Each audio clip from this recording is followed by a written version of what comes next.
کو تفصیل کے ساتھ یہ واقعہ سنایا اور فرمانے لگے کہ مجھ کو اپنی جان کا خوف ہو گیا ہے۔ آپ صلی اللہ علیہ وآلہ وسلم کی اہل محترمہ حضرت خدیجہ رضی اللہ تعالیٰ عنہا نے آپ صلی اللہ علیہ وسلم کی دھڑاس باندھی اور کہا کہ آپ کا خیال صحیح نہیں ہے، خدا کی قسم آپ کو اللہ کبھی رسوا نہیں کرے گا، آپ تو اخلاق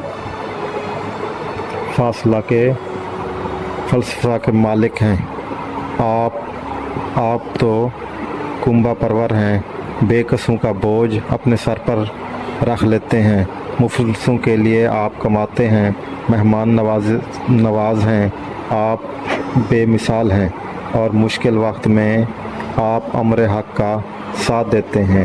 ایسے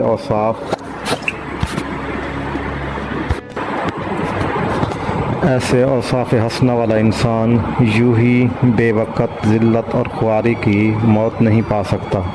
پھر مزید تسلی کے لیے حضرت خدیجہ رضی اللہ تعالیٰ عنہا آپ صلی اللہ علیہ وآلہ وسلم کو ورقہ بن نوفل کے پاس لے گئی، جو ان کے چچا زاد بھائی تھے اور زمانہ جہالت میں نصرانی مذہب اختیار کر چکے تھے اور عربانی زبان کے کاتب تھے، چنانچہ انجیل کو بھی حسب منشاء خداوندی عربانی زبان میں لکھا کرتے تھے۔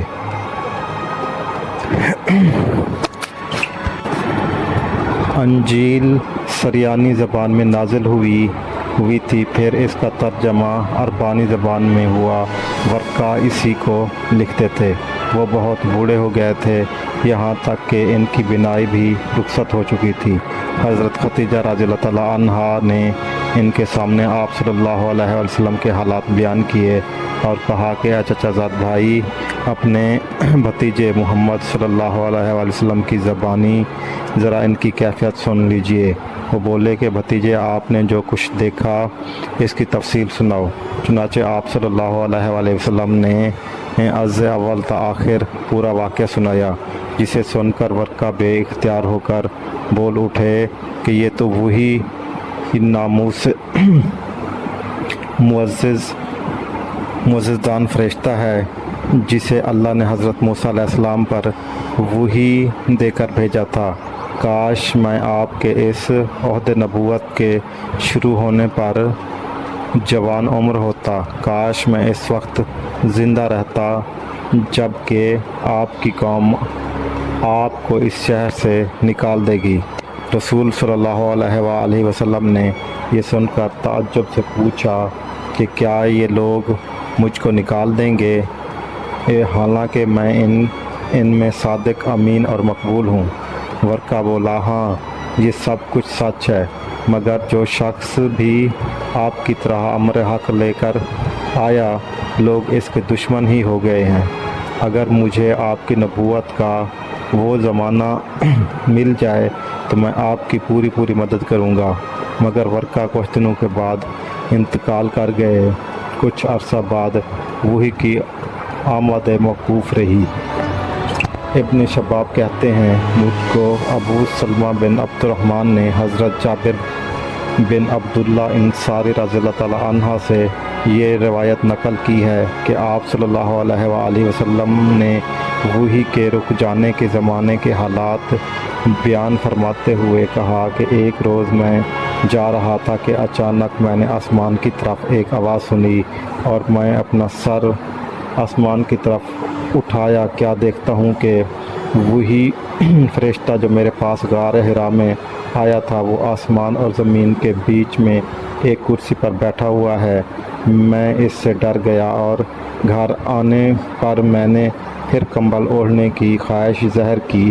اس وقت اللہ پاک کی طرف سے یہ آیات نازل ہوئی، اے لحاف اوڑھ کر لپیٹنے والے، اٹھ کھڑا ہو اور لوگوں کو عذاب الہی سے ڈراؤ اور اپنے رب کی بڑائی بیان کر اور اپنے کپڑوں کو صاف رکھ اور گندگی سے دور رہے۔ اس کے علاوہ بعد وہی تیزی کے ساتھ پے در پہ آنے لگی۔ اس حدیث کو یحییٰ بن بکیر کے علاوہ لیث بن سعید سے عبداللہ بن یوسف اور ابو صالح نے بھی روایت کیا ہے۔ اور عقیل کے علاوہ ظاہری سے حلال بن رعد نے بھی روایت کیا ہے۔ یونس اور معمر نے اپنی روایت میں لفظ فواتہ کی جگہ بوادرہ نقل کیا ہے۔ تشریح: یہ حدیث صحیح بخاری کی ابتدائی حدیث میں سے ہے جو نبی کریم صلی اللہ علیہ وآلہ وسلم پر وحی کے آغاز کو بیان کرتی ہے۔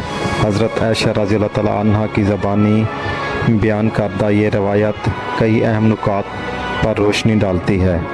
وحی کی ابتدا: نبی کریم صلی اللہ علیہ وآلہ وسلم پر وحی کا آغاز خوابوں کے ذریعے ہوا جو سچ ثابت ہوتے اور یہ نبوت کی تحمید تھی۔ خلوت اور تنہائی: آپ صلی اللہ علیہ وسلم کا غار حرا جانا اور دن رات عبادت میں مشغول رہنا روحانی تیاری کا حصہ تھا۔ پہلی وحی کا نزول: حضرت جبرائیل علیہ السلام کی آمد اور اقرا کے لفظ سے وحی کا آغاز ایک تاریخی لمحہ تھا۔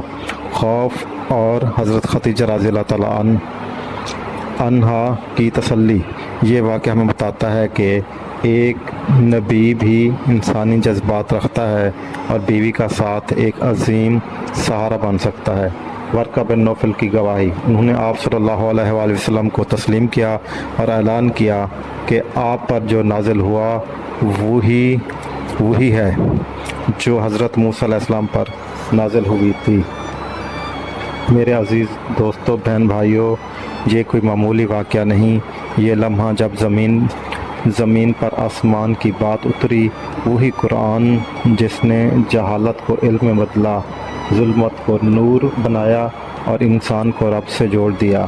آئیے ہم بھی اپنی زندگیوں کو اسی وحی کی روشنی میں منور کریں اور قرآن کو پڑھیں، سمجھیں اور اس پر عمل کریں۔